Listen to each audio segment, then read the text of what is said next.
Shalom, bersama Yohanes di sini, dan selama 10 menit ke depan, mari kita bersama-sama merenungkan kebenaran firman Tuhan. Terlebih dahulu, mari kita berdoa bersama-sama. Bapa kami yang di surga, kami bersyukur buat kesempatan, buat kasih karunia yang diberikan pada kami untuk kami masih bisa bersekutu bersama dalam kebenaran firman. Kami yang terbatas ini, Tuhan, mohon tuntunan-Mu, mohon hikmat yang daripadamu, mohon kiranya Roh Kudus yang menuntun kami supaya kami dapat mengerti dengan benar firman Tuhan ini. Terima kasih Tuhan, dalam nama Tuhan Yesus kami berdoa. Amin. Puji Tuhan. Mari kita buka bersama-sama dalam Efesus pasal 4 ayat yang ke-32. Kita sudah sampai di ayat yang terakhir dalam Efesus pasal 4 dalam seri pembelajaran kita tentang manusia yang baru di dalam Kristus. Mari kita baca bersama-sama Efesus pasal 4 ayat yang ke-32. Dikatakan di sana, "Tetapi hendaklah kamu ramah seorang terhadap yang lain, penuh kasih mesra dan saling mengampuni, sebagaimana Allah di dalam Kristus telah mengampuni kamu." Diawali dengan tetapi hendaklah. Jadi kata hendaklah di sini memberitahukan pada kita bahwa ini, apa yang akan muncul setelah kata hendaklah ini sesuatu yang seharusnya ada dalam diri manusia yang sudah menyebut diri manusia baru di dalam Kristus. Hendaklah apa? Hendaklah kamu yang sudah menjadi manusia baru di dalam Kristus itu, hendaklah kamu ramah seorang terhadap yang lain. Ramah di sini kalau kita lihat terjemahan dalam bahasa Inggris digunakan kata kind. Kind ini kalau kita disuruh menerjemahkan ya, apa arti kata kind, maka kebanyakan orang akan menjawab kind itu sebagai baik. Kindness, kebaikan, kind, baik. Dan mungkin jarang orang yang coba artikan kata kind. Oh ya, kind itu artinya ramah. Mungkin jarang yang menjawab seperti itu. Tapi kenapa kok versi terjemahan bahasa Indonesia, terjemahan baru menggunakan kata ramah? Mari kita belajar bersama-sama. Kata kind sendiri, kalau dalam bahasa aslinya, dalam bahasa Yunani, ada dua kata yang bisa diartikan sebagai kind di situ. Yang pertama kata agathos, dan yang kedua kata krestos. Di Efesus pasal 4 ayat 32 ini digunakan kata krestos. Nah, apa bedanya agathos sama krestos? Persamaannya dulu, sama-sama bisa diartikan sebagai baik. Sama-sama bisa diartikan sebagai kind gitu ya. Tapi bedanya apa? Kalau agathos itu kebaikan, tapi dalam mengekspresikannya ada unsur menegur atau bahkan memarahi. Kata ini bisa kita lihat wujudnya ketika Yesus itu sedang di bait Allah dan dia melihat banyak orang berjual beli di sana, dia kemudian membalikkan meja-meja para penukar uang. Nah, di situ kita nanti akan ketemu agathos. Lalu apa yang dimaksud dengan krestos? Kalau krestos ini adalah kebaikan, tapi kebaikan ini diekspresikan dengan sesuatu yang menyenangkan bagi orang lain. Jadi, kalau kita ditegur itu kan ada rasa tidak enak. Firman Tuhan sendiri ngomong kalau seseorang ditegur itu saat ditegur tidak enak rasanya. Walaupun tujuannya baik, tapi tetap ada rasa tidak enak. Nah, kalau krestos di sini, ini sesuatu yang baik itu diwujudkan, dinampakkan dengan apa? Dengan sikap yang bersahabat, dengan kemurah hatian, dengan kelemah lembutan. Jadi hal-hal yang menyenangkan bagi orang yang mendengarnya. Nah, keramahan seperti apa yang dimaksud dalam Efesus pasal 4 ayat 32 ini? Kalau kita mendengar kata ramah, ini kita hidup di zaman di mana semua orang, perusahaan-perusahaan itu berlomba-lomba bukan hanya menjual barang sekarang, tapi mereka menjual juga keramahan. Kita masuk ke toko retail modern dan gitu, kita buka pintu aja, belum beli barang, sudah disambut, selamat datang di titik. Itu kan ramah sekali ya. Dan banyak contoh lain di mana orang-orang itu berlomba-lomba untuk menjual keramahan. Tapi ramah yang seperti itu, bukankah itu ramah yang bersyarat? Ramah yang dibatasi oleh ruang lingkup tertentu saja. Kalau kamu masuk toko ini, walaupun aku tidak kenal kamu, ya aku sambut kamu dengan ramah, aku sambut kamu dengan baik. Enggak ya, ramah yang dimaksud di sini nanti akan diperjelas lagi tentang ramah yang bagaimana. Tapi sebelumnya, Kita lanjut dulu. Hendaklah kamu ramah seorang terhadap yang lain. Seorang terhadap yang lain. Jadi, sebagai manusia yang baru, kamu tadi kan mengacu kepada orang yang sudah menyebut diri manusia baru. Manusia yang baru itu tidak ada panggilan untuk menyendiri. Saya sudah sering membagikan ini. Jadi tidak ada panggilan ajaran dalam kekristenan untuk, oh kamu di dalam Kristus, kamu mengikut Kristus, kamu harus mengasingkan diri, jangan ketemu siapa-siapa, berdoa, terus enggak ya. Seorang terhadap yang lain, jadi tetap hidup bersama dengan orang lain. Justru dalam hidup bersama itulah kita boleh mewujudkan kasih Kristus kepada kita, mengekspresikannya dengan kita mengasihi sesama. Salah satunya dengan kita ramah. Jadi kita hati yang baik tadi itu diekspresikan dengan sesuatu yang baik juga wujudnya. Seorang terhadap yang lain, terus penuh kasih mesra. Nah, penuh kasih mesra di sini kalau dalam bahasa aslinya, itu kalau digunakan dalam bahasa medis, dalam konteks medis, itu artinya organ-organ dalamnya baik. Organ-organ dalam di situ ya organ-organ dalam seperti hati, seperti paru-paru, itu organ-organ dalam. Dan dalam konteks itu, maka bahasa aslinya itu mengacu ke situ. Nah, penuh kasih mesra di sini terus artinya apa? Dalamnya baik. Artinya benar-benar berasal dari sesuatu yang baik. Bukan seperti orang yang sedang jualan tadi yang saya sebutkan. Bukan keramahan yang dibatasi oleh ruang lingkup. Kalau kamu masuk toko saya, maka saya ramah sama kamu.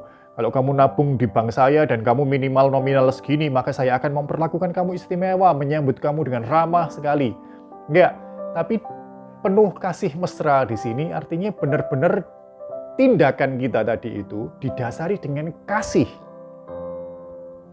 Dan kasih yang tulus kepada sesama. Bukan karena kita ada butuhnya sama mereka, bukan karena kita sedang berjualan sesuatu, enggak. Tapi penuh kasih mesra di sini, tindakan kita yang bersahabat sama orang lain tadi, tindakan kita yang lemah lembut sama orang lain tadi, itu benar-benar didasari hati yang tulus mengasihi. Lanjut, kita belajar kemudian, dan saling mengampuni. Nah, ini bagian yang susah ya. Dan saling mengampuni, tapi tetap dikatakan di sana hendaklah. Jadi ini tetap sesuatu yang harus ada dalam diri orang yang sudah menyebut diri orang percaya. Sebagai pengikut Kristus, kita diingatkan untuk saling mengampuni.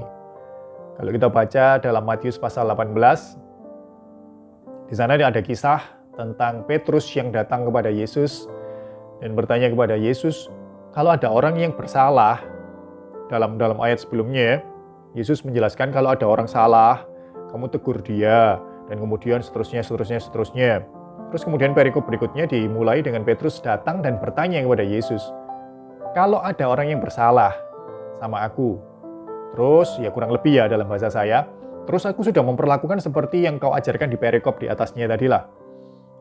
Tapi dia mengulang lagi kesalahannya. Sampai berapa kali aku harus mengampuni dia? Sebelum dijawab, dia sudah tanya, 7 kalikah? Saat Petrus bertanya 7 kalikah, ini Petrus sebenarnya sedang mencari pengakuan. Bagi Petrus yang seorang Yahudi waktu itu, 7 kali mengampuni kesalahan orang itu sudah sesuatu yang banyak sekali. Karena dalam kitab perjanjian lama, kalau kita baca dalam kitab Amos pasal 1, nanti bisa dibaca ayat 3, ayat 6, ayat 9, ayat 11. Di sana dikatakan, Tuhan sendiri lo ngomong, kalau 3 kali salah, enggak apa-apa. Tapi kalau sudah kali keempat, hukuman akan kulaksanakan. Dan itu diulang-ulang dalam beberapa ayat tadi. Jadi 3 kali, ukurannya Allah aja loh. 3 kali. Jadi kalau Petrus ngomong sama Yesus 7 kalikah, itu sesuatu yang luar biasa di benaknya Petrus. Tapi apa yang dijawab oleh Yesus kemudian, itu sesuatu yang mengejutkan bagi Petrus, sesuatu yang mengejutkan juga bagi kita semua, di mana dia berkata bukan 7 kali, tapi 70 kali 7. Itu jumlah yang sangat besar sekali dibanding 7 kalinya Petrus tadi. Kita diingatkan bahwa mengampuni itu harus selalu ada, menjadi bagian dalam diri pengikut Kristus. Seberapa susahnya itu, kita tetap diajarkan untuk saling mengampuni. Nggak ada kita ngomong sama orang, sekali dua kali nggak apa-apa lah. Tapi kalau sudah seperti ini, sudah kebacut kamu. Nggak ya, firman Tuhan ngomong, Tuhan Yesus sendiri ngomong 490 kali loh, 70 kali 7 itu. Masa sih kita mau bikin catatan gitu ya, oh setiap kali orang ini salah, si A salah, 1 salah, salahnya ini. 2 salah lagi, si A salah segini. Kalaupun kita mau seperti itu loh, masa sampai 490 malu kita catati semua. Di sini bukan soal angka, di sini soal kesiapan kita untuk kita mau mengampuni kesalahan sesama. Kenapa kok kita harus saling mengampuni? Kenapa kok kita harus diajarkan untuk mengampuni sesama? Dalam Efesus 4 ayat 32 dikatakan di sana, sebagaimana Allah di dalam Kristus telah mengampuni kamu. Dalam doa Bapa kami kita juga diajarkan, ampunilah kami akan kesalahan kami seperti kami mengampuni orang yang bersalah kepada kami. Permohonan maaf, permintaan pengampunan kepada Allah,